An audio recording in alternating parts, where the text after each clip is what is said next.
రాజస్థాన్ మధ్యప్రదేశ్లో దగ్గుమంది తాగి 9 మంది చిన్నారులు మరణించడం దేశవ్యాప్తంగా కలకలం రేపింది. కాఫ్ సిరప్లో బ్రేక్ ఆయిల్ కలవడం వల్లే చిన్నారులు మరణించారని హైదరాబాద్లో ఓ డాక్టర్ అనుమానం వ్యక్తం చేశారు. డాక్టర్ సలహా లేకుండా పిల్లలకు దగ్గుమందు వాడడం అంత మంచిది కాదన్నారు. కొన్ని రాష్ట్రాల్లో విచ్చలవిడిగా ఔషధాలు విక్రయిస్తున్నారని, మెడికల్ మాఫియాతో ఇదంతా జరుగుతోందని హెచ్చరిస్తున్న చిన్నపిల్లల డాక్టర్తో మా ప్రతినిధి రాధిక ఫేస్ టు ఫేస్.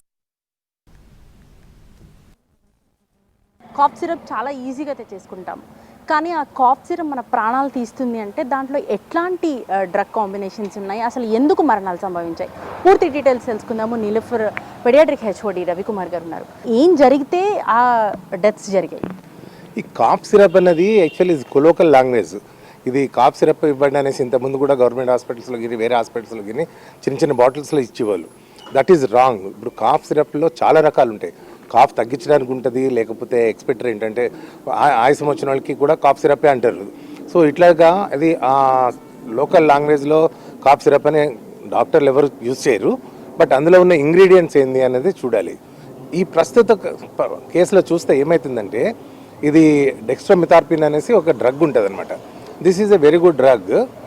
కానీ దీంట్లో ఏదైతే కలుపుతారో యాక్చువల్లీ DMR డ్రగ్ కూడా 4 సంవత్సరాల కింద చిన్నపిల్లలకి ఇవ్వడానికి లేదు. It is not clinically proved, clinical trials not very much established. ఇలాంటి ప్రాణహాని ఉన్న ఒక డ్రగ్స్ బయటకు వచ్చి విచ్చలవిడిగా అమ్మటానికి రీజన్ ఏంటి, అసలు ఎందుకు అమ్ముతారు? సో ఎగ్జిస్టింగ్ డ్రగ్, DMR అనేది ఎగ్జిస్టింగ్ డ్రగ్. సో ఈ company actually as per the reports some problems are there. But ఇదేమైందంటే ఫ్రీ మెడిసిన్, గవర్నమెంట్ ఇస్తున్న ఫ్రీ మెడిసిన్లో వీళ్ళు కొన్నారు, కొని అందరికి ఇచ్చేసినారు. దీంతో ఏమైంది, కిడ్నీస్ ఆర్ ఎఫెక్టెడ్. ఈ టాక్సిక్ సబ్స్టెన్స్ ఏదైతే రిలీజ్ అవుతుందో, ఎనీ టాక్సిక్ సబ్స్టెన్స్ బాడీలో తయారైందంటే దాని కిడ్నీ పనికిని, లివర్ పనికిని దాన్ని ఎక్స్క్రీట్ చేయటమే. సో దాన్ని ఎక్స్క్రీట్ చేయలేనంత కెపాసిటీస్కి వెళ్ళిపోయింది ఇది. అందుకోసం కిడ్నీ ఎక్స్క్రీట్ చేయలేదు. అక్యూట్ రీనల్ ఫెయిల్యూర్ అంటారు, అంటే ఇమీడియట్గా అనమాట.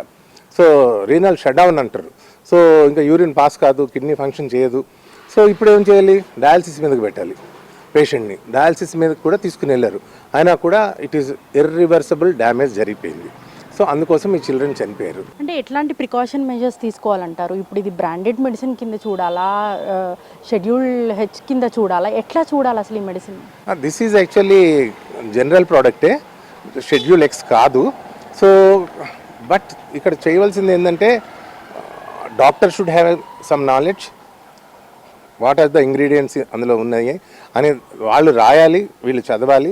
సో వీళ్ళు ఇస్తున్నప్పుడు చాలా క్లియర్గా ఇంత 5 ml అంటే 5 ml కంటెన్స్ హౌ మచ్ అనేసి క్లియర్గా డాక్టర్ క్లియర్గా రాయాలి. ఆ సిరప్స్ ఇచ్చేటప్పుడు కూడా చాలా ప్రికాషన్ మెజర్స్ తీసుకుని ఆ మెడికేషన్ అనేది చేయాలి అనేసి డాక్టర్ రవికుమార్ చెప్తున్నారు. కెమెరా పర్సన్ సంతోష్తో రాధిక, NTV, హైదరాబాద్.